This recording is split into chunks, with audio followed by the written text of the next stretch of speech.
Hi, everyone. So today I just wanted to go over something that I think might be helpful for, studying for midterms or studying for an upcoming quiz or test. So I just wanted to show some people this new feature in Magic School. So to access this, you have to go to Magic School, and obviously you need to have an account. It is free to sign up. There are paid features, but a lot of their great features are free.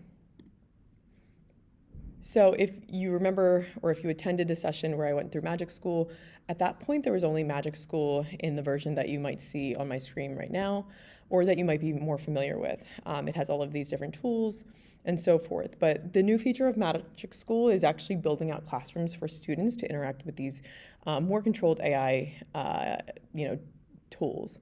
So in order to do that, you would just go to Magic School, and then you'll see this new toggle up here, this Magic School, Magic Student toggle. So I'm going to flip it to Magic Student. And when you get here, you're going to see a lot of the similar tools that you've seen in the original Magic School. There are so many things to choose from. I typically have been using this as a brainstorm generator, where I basically created a chatbot using prompts from a specific assignment where students engage with that chatbot to develop more ideas surrounding a research topic, and it was really successful. But today I'm going to show you how to use it for a study tool if you want to utilize this for midterms again, or a test or a quiz. So in doing this, I'm going to click on Launch to Students over here on the left. And you'll see these are rooms that I have open. The room that I have open right now is for brainstorming. You can see what students are doing and so forth. So I'm just going to open up a new room and show you how to do that. So in this new room, I'm going to call this study room. Now, obviously, you can make this a little bit more specific. I'm going to call it principles, because we were talking about the guiding principles of the Constitution. This is for 12th grade. You will find that the interactions will vary based on the grade level that you choose.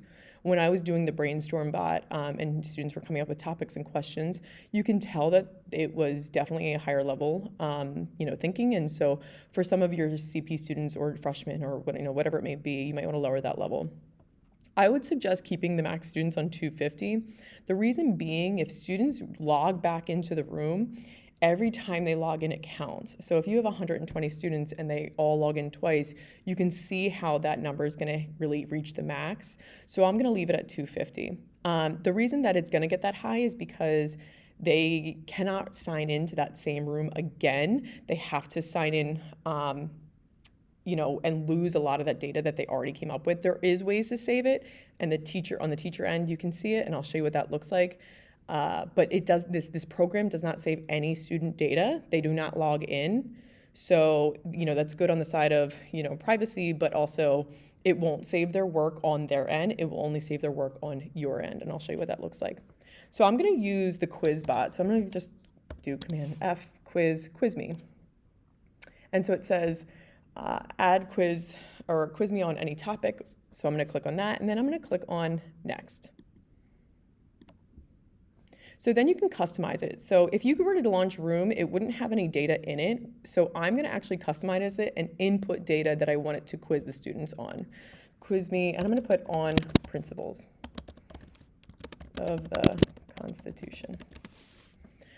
So you can change the voice if you'd like. I'm just going to leave it on this feature for now, and I'll leave it on 12th grade reading level.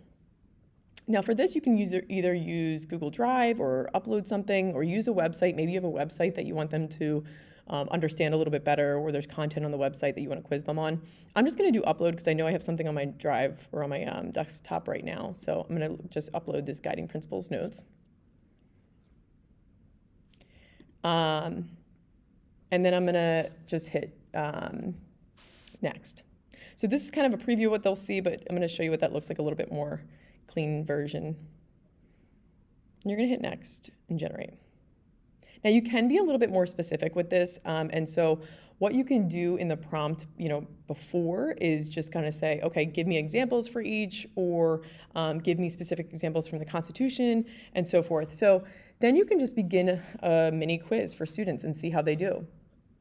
So I'm just going to randomly choose one and, and see how I do, and just see if it gets it right or wrong. Okay, so I wanted to show you this feature of what happens if you get it incorrect. So the actual correct answer here is popular sovereignty, and it'll provide an explanation. If I don't understand that, I might just say, can you help me understand popular sovereignty?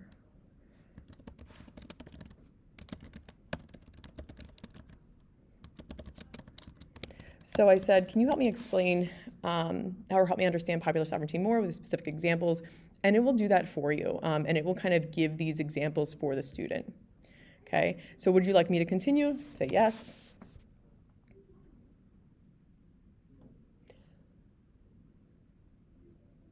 Okay, and so then it's going to continue. So it says fill in the blank. So it'll give you different types of quiz questions. And so it will continue on like this. Now, maybe I want a little bit more specific questions. So I'm going to say, can you ask me questions using examples from the Constitution? Because I want students to be able to see the language of the Constitution. So this one is a little bit more actual structure of the Constitution. So I'm going to reword that. Can you use quotes from the Constitution? So I have to be a little bit more specific.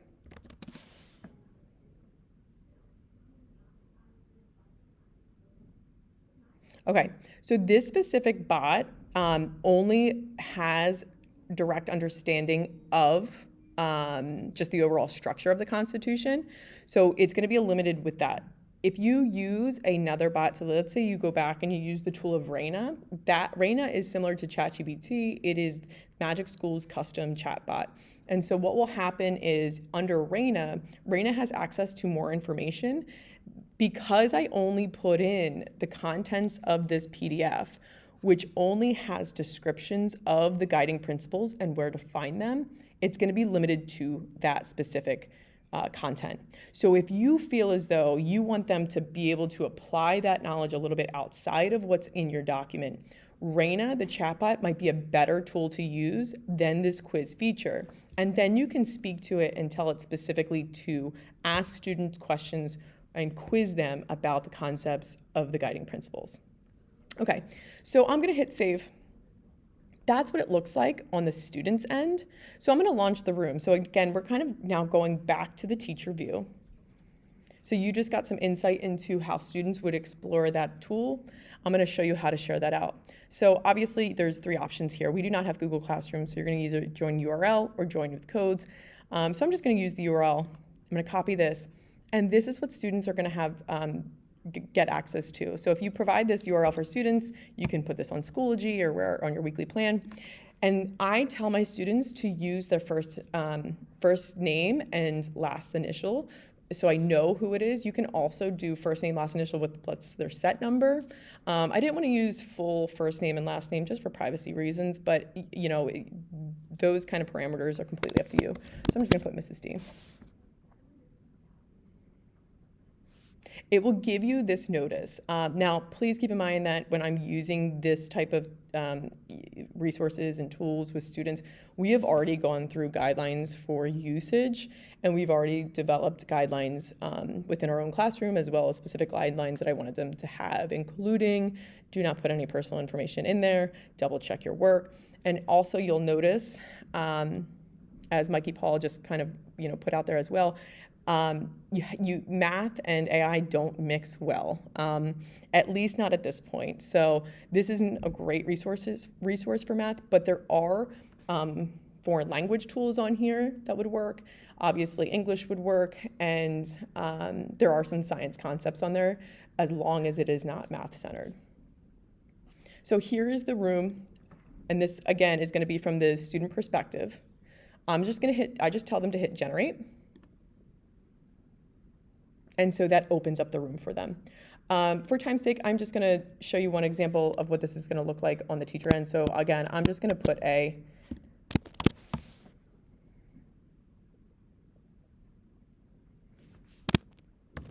gonna write I'm confused, just to see how it interacts with the student.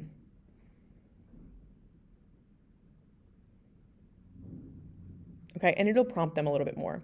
So I'm gonna close that out. And I'm going to show you from my end what that's going to look like on the teacher side. So if I go back to launch to students, they're going to be all my rooms. So there should be that room that was just open, principals. So that's this one. I already had one open for my actual students. So study room principals is going to be the one that you're going to take a look at.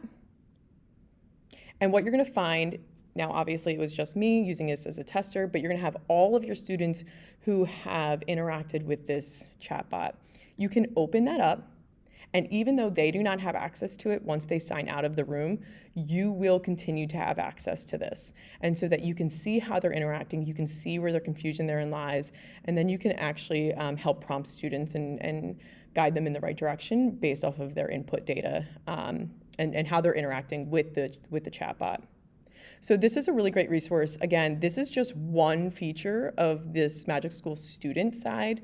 There are so many different ways to use it. If you're looking for other ways that you can use it in your classroom and you want to come talk about it, feel free to come see me anytime, and I will be happy to help you integrate this into your classroom somehow. Thanks, everybody.